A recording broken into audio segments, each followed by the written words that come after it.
Effort? Okay, we're back in business.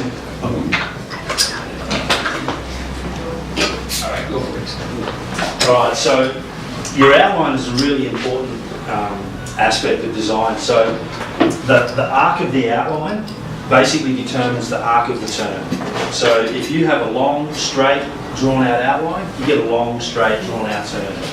If you have a lot of curve in your outline, you'll get a lot of curve in your turn.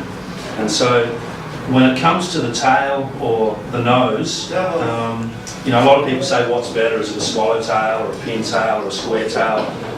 The actual tail shape doesn't have as big a bearing as the curve running into the tail. Like, you know, you could have a tight little square tail, but put a lot of curve in it, it's going to make it feel more like a pintail. So essentially, and so if you're surfing bigger waves, you want a longer, straighter, more drawn out outline. That'll do a longer, straighter, drawn out turn. Smaller surf with tight pockets, more outline curve.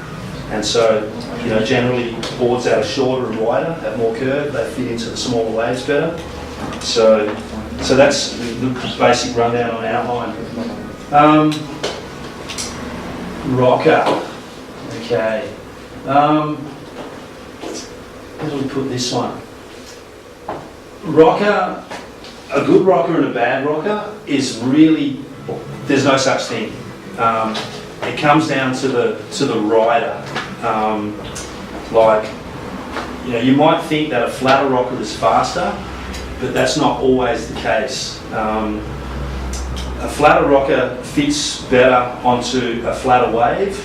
More rocker fits better into a sucky wave. So if you've got a real sucky wave, then more rocker is going to sort of fit into the pocket better.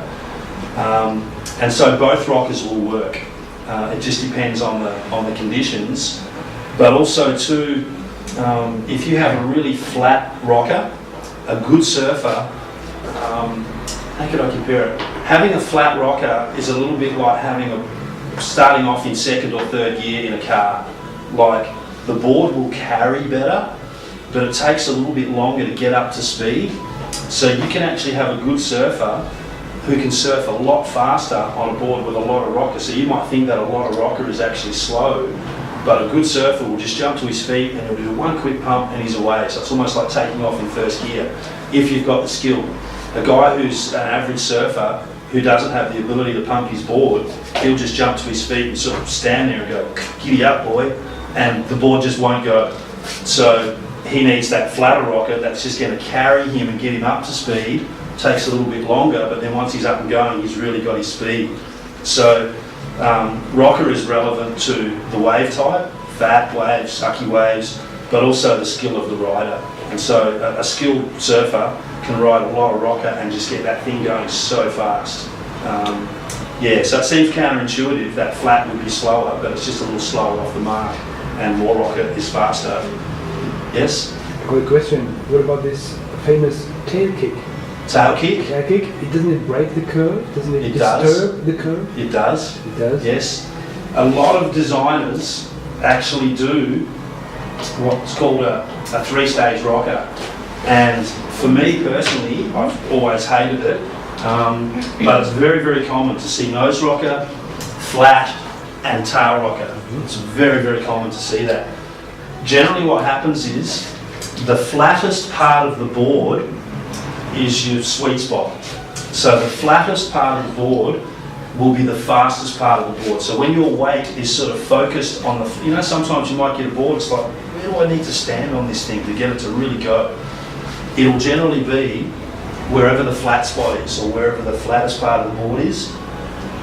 That is the spot where you need to stand to get it going fast. So a lot of boards have nose, flat, tail. The downside with that style of rocker is that your weight has to be forward to get speed and to get it up to speed. But then you usually step onto the tail to do a turn. So as soon as you step onto the tail, you're stepping onto tail rocker and you're losing speed. So usually what happens with a three-stage rocker is you get this thing where you have to go 1, 2, 3 pumps, finally you're up to speed, you'll come off the top, you'll lose your speed, kind of come down a little late, and then you'll have to do another few pumps again to get it back up to speed before you can do another turn. Whereas the continuous rocker, generally what I like to do is I like to keep it a little flatter through the tail. So most of your drive, or the fastest part of the board, is actually under the back foot. So then you drive off the bottom, you've got enough speed to hit the lip, but then as soon as you've hit the lip and come down, you're in the spot again to just go again and again and again. So, and these days, I've noticed the last 5 or 6 years, a lot more shapers are doing more of a continuous rocker and a flatter tail. Most of the pros are riding those sort of rockers now. But I remember 15 years ago, a lot of crew would say, wow, you know, your boards are so fast. Because most other guys are doing this 3-stage rocker, which tends to wash off a lot of speed when you do a turn. Unless you've got really sucky waves that continually feed the power, that 3-stage rocker can lose a bit of speed if the waves are a bit soft. But in general, if you consider yourself to be a front footer, so this is where most of my weight is, then this 3-stage rocker will be good. The 3-stage rocker will force you onto the front foot. Yes. Yeah, it's just to keep speed. Yeah. Yeah, because generally what happens is your style develops from the boards that you learn on. Okay. And so you tend to, you know, if you've got a board that only works and only keeps speed when you're on the front foot, it's naturally going to pull you onto the front foot. Then you become a front footer. That's right. So, you know, and then it may take a little while or a bit of effort to ride a different type of rocker. Yeah, but generally what happens is whatever board somebody learns on tends to dictate their style of surfing, usually for the rest of their life, or their taste in boards at least. Yeah. So we covered 3 stages: the flat spot, continuous, waves, skill. Okay, I think we covered that one. Outline and rocker. Contour. Okay. This one is really subjective to technology.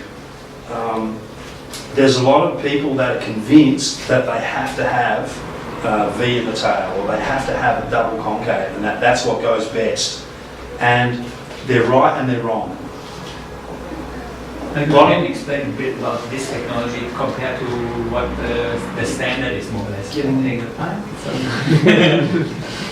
Some fuel first. See, that's good. That's good. That's good.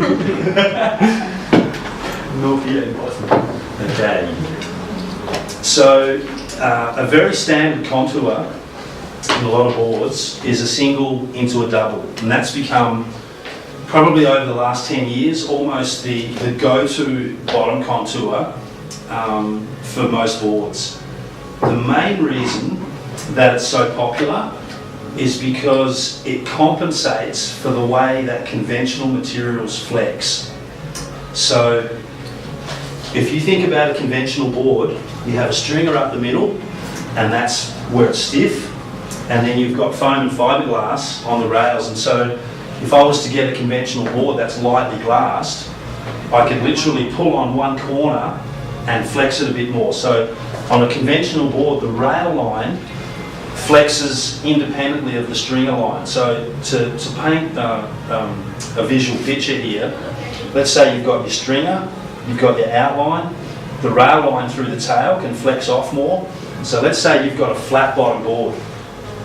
As you load it into a turn, because the stringer's stiff, you're loading on that stringer, but the rail line, especially the one that's engaged with the water, it can actually flex off a little more, so that a flat bottom actually becomes a roll bottom or a V bottom. So now flat boards are always going to go faster than anything else with a contour. So if you imagine you now shape a double concave into the tail of a PU board, what you're actually doing is now as you load into a turn, as the rail line flexes off, it's actually now flexing off into a flat bottom. So what happens is that contour harmonises really well with conventional construction where you have a stringer in the middle and just foam and fiberglass on the rail. So it's not the contour that is doing the job, it's the contour related to the materials. So basically, like I say, that flat bottom, it can flex off, become a V or a roll, whereas a concave basically will bend into a flat bottom as you load it. So that's the main reason that it's such a popular contour. Whereas in our boards, we have a hard rail line, no stringer in the middle. So in fact, it's the opposite. The rail line doesn't flex off, but it's the middle of the board that actually can push in a little bit.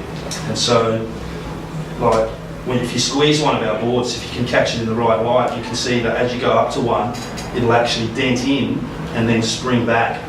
And so what that'll do is that will allow the bottom of the board to almost morph a little bit, so you can hit a chop or a bump and the board will literally absorb it. It's like, if you're familiar with a surf mat, it's like something like so big, and you blow them up and they're just sort of soft. It's like a blow up mat, like an air mattress almost for surfing on. They are incredibly fast on choppy waves, because what happens is, as the chop hits the bottom of the mat, it can't transfer right through the materials, but the mat just sort of contours or morphs around the chop, and then the rider's able to keep going because you don't have these external forces like acting on the board and acting on the rider. So our boards as well, it's a little bit the same. You know, they've got this cushion bottom, you get a super smooth ride, and the way, yeah, maybe I'll leave that one, that's complicated. Yeah, because basically, as a board flexes, you know, it can change shape, and so with our boards, if you stomp on the tail, I'll do it here. I can't do it that well. Basically, you can stomp on the back foot and you'll get like a bit of extra rocker, so you can push it up into the lip. Yeah, okay. Yeah, throw it down. Okay, so with some real weight. Okay. Yeah, so you can see there's a lot of flex there. And they didn't clean before. And so with that much flex, obviously as you load into a turn, the board's going to bend and it's going to fit